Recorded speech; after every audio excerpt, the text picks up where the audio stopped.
Donc dimanche 17 Tammuz. Pinas, chapitre 25, suite.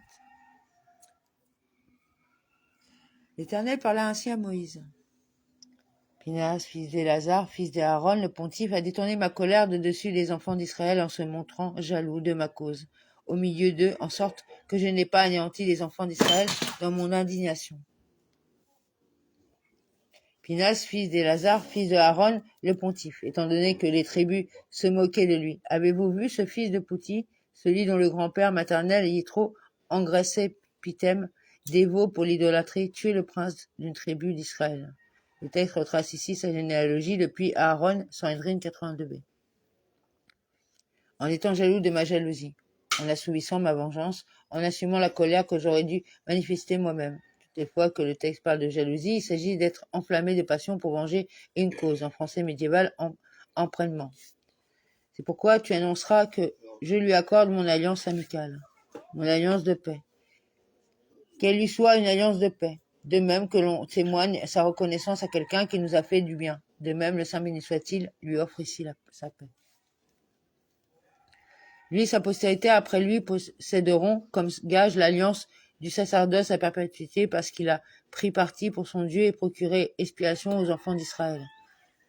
Ce sera pour lui, mon alliance que voilà, une alliance de pontificat à jamais. Il est vrai que le pontificat avait déjà été conféré à la descendance de Aaron, mais il ne l'avait été qu'à Aaron et à ses fils qui avaient reçu l'onction avec lui et à leur descendance née postérieurement à leur consécration. Pinas, en revanche, qui était né antérieurement à celle-ci et qui n'avait pas reçu l'onction, n'appartenait pas jusque-là à la prêtrise.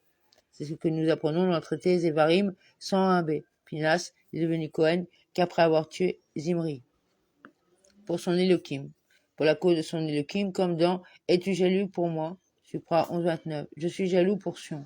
Zechariah 8.2, à cause de Sion. Or, le nom de l'Israélite frappé par lui qui avait péri avec Madianite était Simri, fils de Salou, chef d'une famille paternelle des Siméonites.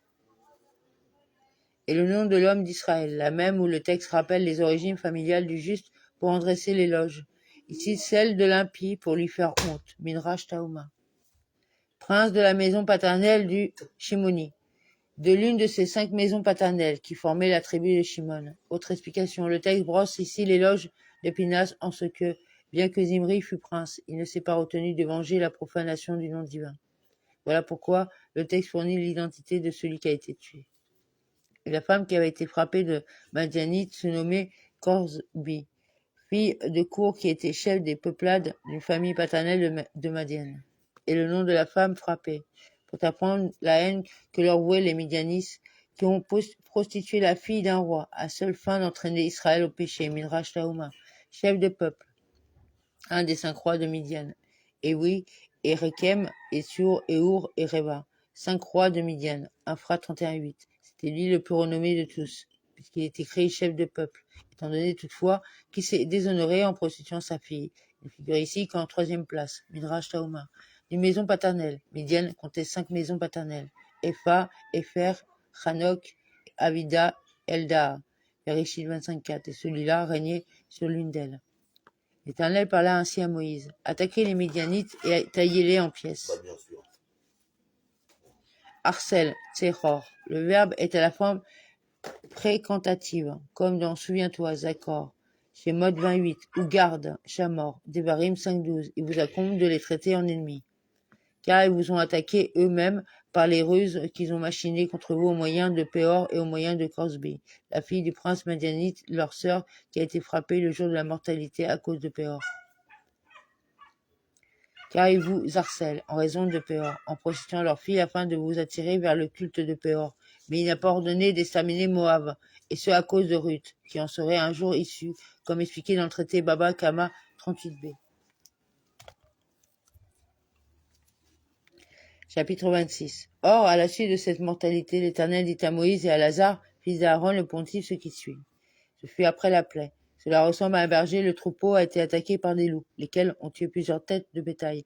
Il veut maintenant dénombrer les survivants, Midrash Tauma. Autre explication, ils ont été comptés première fois lorsque, étant sortis d'Égypte, ils ont été confiés à Moshe. À présent que celui-ci est sur le point de mourir et de rendre son troupeau, on les compte à nouveau, Ibi.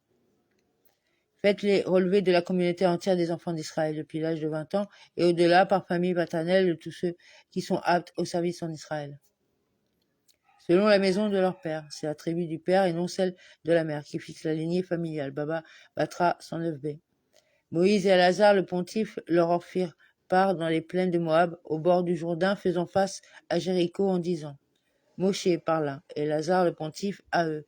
Ils leur ont parlé de l'ordre de recenser que Hachem avait donné, en disant Ils leur ont dit qu'il fallait qu'ils se fassent recenser. Depuis l'âge de 20 ans et au-delà, ainsi que l'Éternel l'avait prescrit à Moïse et aux enfants d'Israël lorsqu'ils furent sortis du pays d'Égypte. Depuis l'âge de 20 ans et au-delà, au-dessus comme ordonna. Qu'ils soient recensés à partir de l'âge de 20 ans et au-dessus, comme il est écrit, quiconque passera par le dénombrement depuis l'âge de 20 ans et au-dessus. Shemot 30-14. Amen.